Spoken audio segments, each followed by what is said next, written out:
Hey guys, in this video I'm going to show you how to add a DoorDash promo code. If you find this video helpful, please drop a like and subscribe to the channel. In saying that, let's just jump straight into the video.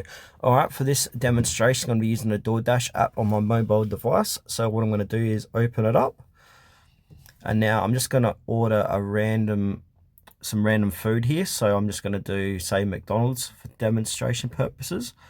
So I'm going to add in this Mighty McMuffin meal, which I've already done previously. So I'm going to have a look at my cart, and now I'm inside the cart of DoorDash.